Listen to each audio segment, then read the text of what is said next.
আমার আব্বু গতকাল বিকেল ৪টা থেকে এখন পর্যন্ত একটা কলও দেয়নি। কোথায় আছে আমার আব্বু? অনেক খোঁজাখুঁজির পরও বাবার কোনো হদিস না পেয়ে আবেগতাড়িত হয়ে কথাগুলো বলছিলেন লাক্স তারকা খ্যাত অভিনয়শিল্পী প্রসূন আজাদ।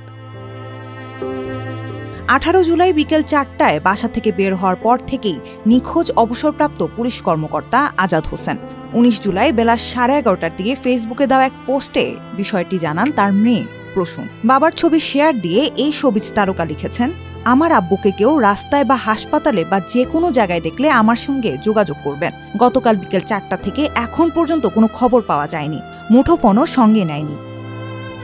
অবসরপ্রাপ্ত পুলিশ কর্মকর্তা বাবা মায়ের ঘরে বেড়ে ওঠা প্রসূন ২০১২ সালে লাক্স চ্যানেলের সুপারস্টারে প্রথম রানার আপ হয়ে শোবিজে যাত্রা শুরু করেন।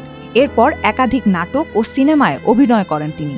সর্বশেষ গত বছর তার অভিনীত পদ্মা পুরাণ সিনেমা মুক্তি পায়। যদিও এখন সংসারই বেশি মনোযোগী প্রসূন।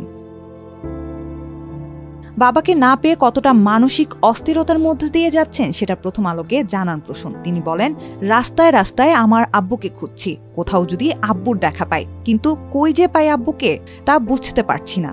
প্রসূন আরও জানান, আমরা ভেবেছিলাম আব্বু হয়তো চলে আসবে বা আমরা হয়তো তাকে পেয়ে যাব, কিন্তু এখন পর্যন্ত কোনো খোঁজ নেই।